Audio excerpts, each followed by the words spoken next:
Welcome back in my YouTube channel doctor S के साथ। मेरे यूट्यूब चैनल डॉक्टर एस के साथ में आप सभी को स्वागत है।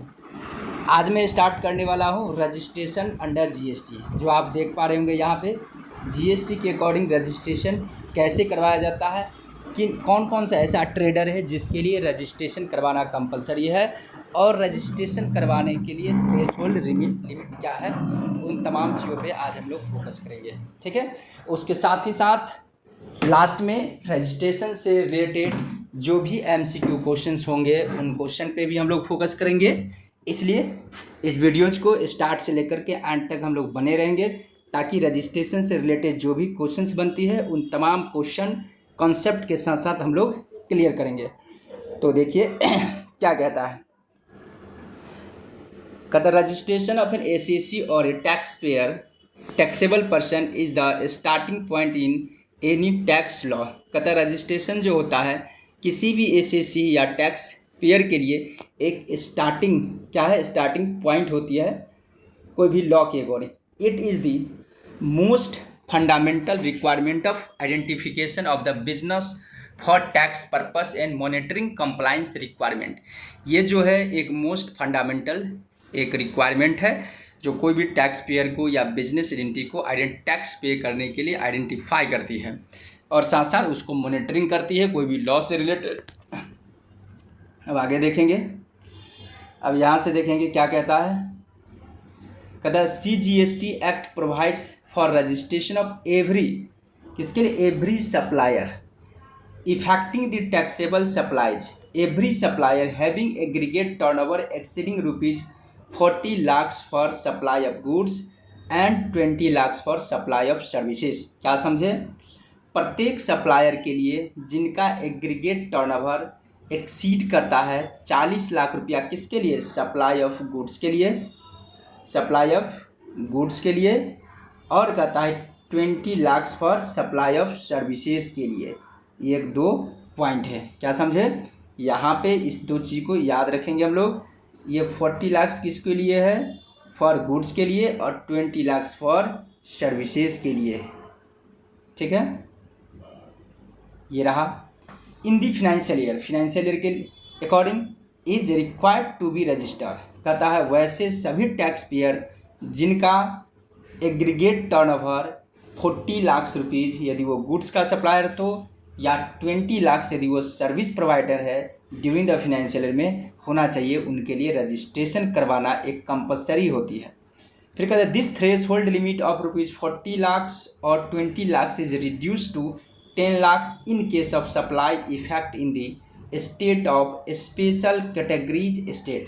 कहता है लेकिन वही अगर वो स्टेट स्पेशल कैटेगरी स्टेट में आती है तो उसके लिए ये थ्रेश होल्ड लिमिट 40 लाख और 20 lakhs के जगह पे कितना होगा, 10 lakhs रुपीज़ तक हो जाती है। ठीक है, तो क्या समझे, अल्टीमेटली ये समझे कि किसी भी टैक्स पेयर के लिए एक स्टार्टिंग पॉइंट होती है रजिस्ट्रेशन करवाना, और ये उसके लिए एक फंडामेंटल पॉइंट होती है जो किसी भी कंप्लाइंस को मॉनिटरिंग करने के लिए एक बेसिक रिक्वायरमेंट होती है। और किसके लिए ये रिक्वायरमेंट है, तो वैसे सभी टैक्स पेयर और एसएससी जिनका एग्रीगेट टर्नओवर 40 lakhs अगर गुड्स के केस में हो और 20 lakhs in case of services के केस में हो, तो उसे सभी एसएससी के लिए रजिस्ट्रेशन करवाना रिक्वायर्ड है। यदि वह स्टेट स्पेशल कैटेगरी स्टेट्स में हो, जैसे मिजोरम, इम्फाल, मणिपुर, सिक्किम, ये सब स्पेशल कैटेगरी स्टेट्स में आते हैं, अगर वहाँ पे वो सप्लाई ऑफ गुड्स और सर्विसेज का करते हैं तो उनके लिए 10 lakhs थ्रेश होल्ड लिमिट है। एक मैंने इसका एक मैप बनाया हो, उसके जरिए देखेंगे। Threshold limit for registration है सेक्शन 22(1) है। देखें इंडियन रुपीज़ में कहता है 20 लाख, ये तो सिर्फ सर्विस के लिए है, मैंने लिखवाया हो, लेकिन याद रखेंगे यहाँ पे भी 40 lakhs होगा। ठीक है, 40 lakhs। ठीक है, किसके लिए, तो गुड्स के लिए। ये गुड्स के लिए कितना है, तो 40 lakhs रुपीज़ गुड्स के लिए होगा, और 20 मैंने यहाँ पे लिखवाया सर्विसेज के लिए, और ऊपर भी मैंने जिक्र कर दिया हूँ। कहता देखिए फिर यहाँ पर पढ़ेंगे, कहता a person making taxable supply of goods services in state या यूटी यूनियन टेरिटरी स्टेट के लिए। ठीक है, और यहाँ देखेंगे इन ₹10 lakhs किसके लिए, स्पेशल कैटेगरी स्टेट कहता है states specified in article 279A(4)G। ठीक है, तो कौन कौन सा है देखिए स्पेशल कैटेगरी स्टेट में। ठीक है, तो स्पेशल कैटेगरी स्टेट में आपको आएंगे, यहाँ देखेंगे अरुणाचल प्रदेश, असम, मणिपुर, मेघालय, नागालैंड, मिजोरम, सिक्किम, त्रिपुरा, हिमाचल प्रदेश एंड उत्तराखंड। ये सभी को सभी आता है स्पेशल कैटेगरी स्टेट में। हमारे इंडिया में 10 ऐसे हैं, इसमें काउंटिंग कर सकते हैं। 10 स्टेट जो है स्पेशल कैटेगरी स्टेट में घोषित होते हैं। ठीक है, अब ये जो था एक्सक्लूडिंग स्पेशल कैटेगरी स्टेट। अब इसके रिगार्डिंग हम लोग थोड़ा एमसीक्यू क्वेश्चन पे जिक्र करते हैं। देखिए कहता है MCQ question on GST registration. ठीक है, हम लोग को सभी टॉपिक को कवर अप करनी है, क्योंकि जो भी स्टूडेंट यूजीसी नेट का प्रिपरेशन करते हो, चाहे सीए का इंटरमीडिएट का एग्जामिनेशन देना चाहते हो, इन तमाम स्टूडेंट के लिए ये काफ़ी रिलेवेंट है। साथ साथ सीएमए का प्रिपरेशन करते हैं, यूजीसी नेट हो गया या अदर कोई कॉम्पिटिटिव एग्जामिनेशन है, उन तमाम एग्जामिनेशन में ये आपको फ़ायदा करने का है। तो देखिए क्या कहता है, who is liable to take GST registration? Every person? नहीं, गलत बात। Only casual tax payer? नहीं। फिर कहता है कि पर्सन है whose turnover exceed the threshold limit.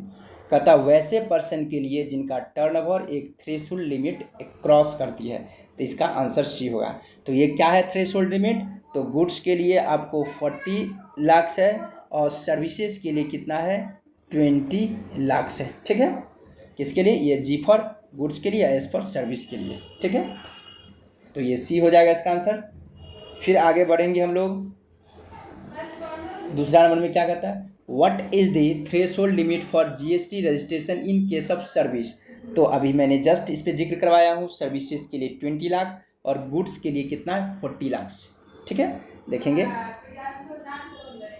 तीसरा नंबर। देखिए क्या कहता है क्वेश्चन में, which section of the CGST act deals with registration? तो CGST के अकॉर्डिंग अंडर सेक्शन 22 जो है रजिस्ट्रेशन करवाना कंपलसरी है। फिर कहते हैं पान मैंडेटरी फॉर जीएसटी रजिस्ट्रेशन? क्या पान मैंडेटरी है? Yes for all except non resident. वो सभी के लिए कंपलसरी है, लेकिन रेसिडेंट को छोड़ करके। ठीक है, क्योंकि उसको तो अदर स्टेट का अदर कंट्री का होगा, तो उसके लिए कोई रिक्वायरमेंट नहीं है। 5वां नंबर में देखिए क्या कहता है, कहता what is the time limit for registration after becoming liable? तो 30 डेज इसके लिए होता है, ये हमेशा याद रखेंगे 30 डेज। यदि वो एसएससी टैक्स पेयर वो जीएसटी रजिस्ट्रेशन करवाने के लिए वो लायबल होते हैं, तो उसके विदिन 30 डेज में क्या होगा, उसको ये करवाना रजिस्ट्रेशन करवाना कंपलसरी हो जाते हैं। तो इस तरह से आपने रजिस्ट्रेशन के बारे में समझा, उसका एमसीक्यू क्वेश्चंस को भी कवर अप करवाया। इस तरह से हमारे चैनल से बने रहेंगे। मैं तमाम कॉमर्स से रिलेटेड जो भी एग्जामिनेशन होते हैं, कॉमर्स से रिलेटेड वो तमाम एग्जामिनेशन को मैं कवर अप करवाता हूं। साथ ही साथ एकेडमिक से रिलेटेड क्वेश्चंस अपलोड करता हूं, इकोनॉमिक्स से रिलेटेड। तो आप सभी हमारे चैनल से जुड़े रहेंगे। Okay, bye bye, have A